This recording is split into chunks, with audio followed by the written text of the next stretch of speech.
ખાતરના વિતરકો દ્વારા ખાતરની સાથે ફરજિયાત નેનો યુરિયા બચાવવામાં આવતા ખેડૂતોએ વિરોધ દર્શાવ્યો।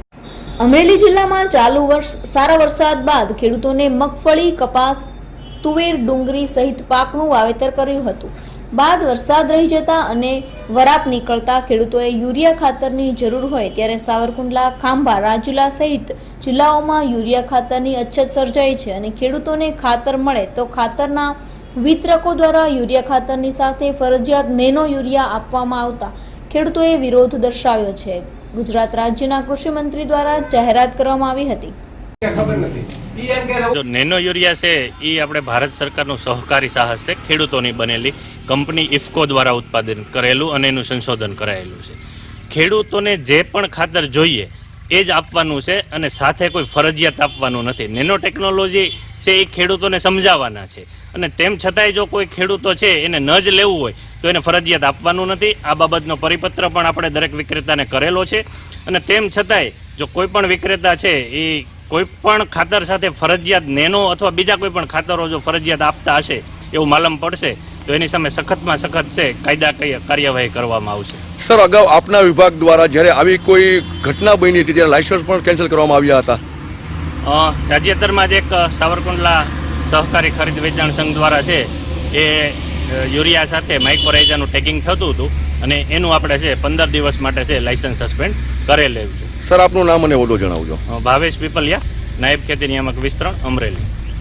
ખાતરની વાત કરીએ તો અમારો અમરેલી જિલ્લો સંપૂર્ણ ખેતી આધારિત જિલ્લો છે, ત્યારે આ વર્ષે સારા એવા વરસાદો થયા। ખરીફ સિઝનમાં ખેડૂતોએ મગફળી, કપાસ, તુવેર, ડુંગળી વગેરે પુષ્કળ પ્રમાણમાં વાવેતર કરી દીધેલ છે। સારી એવી વરાપ મળી છે।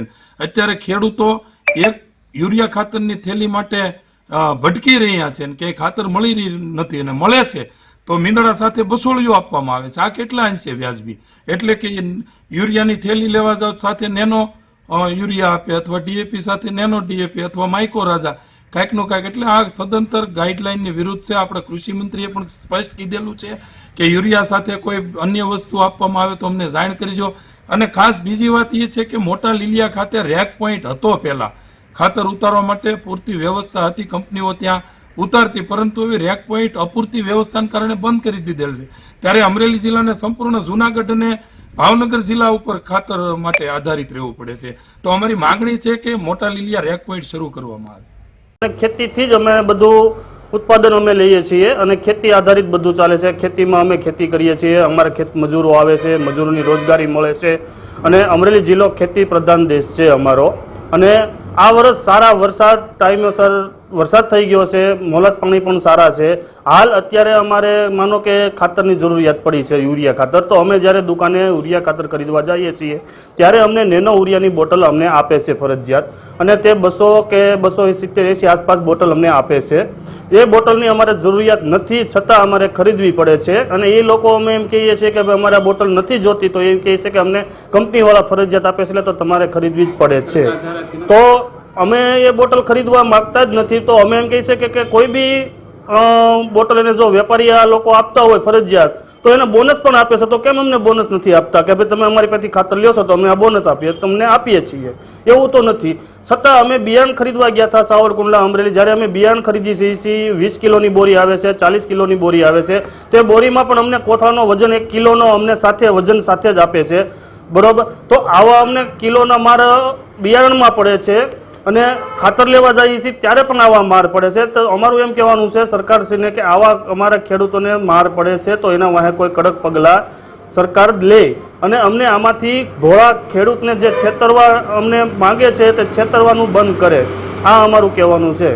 સરકારે પરિપત્ર જાહેર કર્યો કે નેનો યુરિયા નહીં આપવાનું, તેમ છતાં આપે છે। ખેડૂત ભોળો છે તો ખરીદી છે, એને જરૂરિયાત છે તો શું કરે?